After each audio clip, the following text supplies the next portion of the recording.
moi, les chiffres sont pas du tout à jour en fait, parce que ça, c'était les chiffres après le test. Aujourd'hui, on est passé sur tout le catalogue et les chiffres sont nettement meilleurs.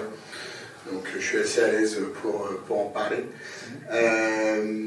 Très concrètement, en fait, donc chez Etam, on a mis ça en place il y a un peu plus d'1 an maintenant. Le test a été un peu long, mais pas tellement du fait de Filmax, mais un peu du problème qu'on a chez nous, qui est un problème de MC, de chaînage des numéros. On a à peu près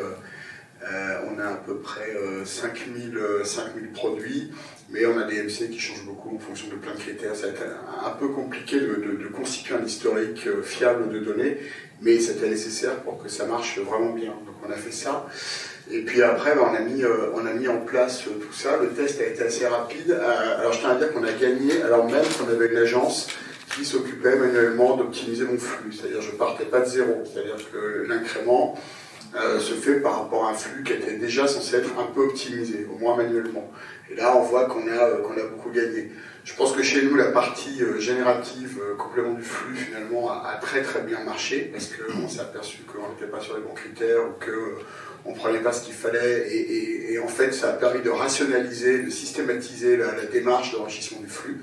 Et ça a été bien. Puis sur la partie prédictive, c'est vrai que nous, on a quelque chose avec on a des produits qui ont, mine de rien, une forte saisonnalité, tant sur la partie prêt-à-porter que la partie lingerie, et qui est un peu plus fine que ce que nous on voyait avec nos promos, nos choses. Donc voilà, plus d'1 an après ce test sur la France, on est en train de déployer Filmax sur les autres pays. Donc il y a la Belgique, la Pologne qui arrive, on est en train de regarder le Mexique. L'idée étant en fait d'industrialiser cette optimisation sur tous nos pays. Et je le répète, nous, l'enjeu qu'on a, nous, Etam, vis-à-vis de Filmax, en fait, c'est de fournir cette donnée de qualité, dont parlait Marianne, dont parlait Fabrice, et qui finalement, c'est presque ce qui pose aujourd'hui le plus de problèmes, c'est que voilà, comment vraiment donner cette donnée de qualité pour que l'algorithme tourne. Voilà. Merci. Question? Est-ce que vous avez tiré des enseignements justement de Filmax pour améliorer vos fiches produits, pour améliorer le contenu de votre site? Alors oui, surtout qu'en plus le projet était arrivé au moment où on était en train de refondre notre PIM.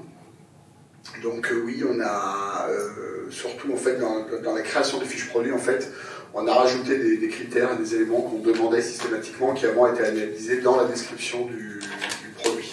Donc oui, on a variabilisé en fait certains éléments pour enrichir notre PIM. Alors ça fait aller un peu les chefs de produits qui remplissent, parce que ça fait quelques cases en plus à remplir, mais oui, on a repris des éléments pour pouvoir être sûr notamment de ce qui est couleur, au lieu de déduire des descriptions produits.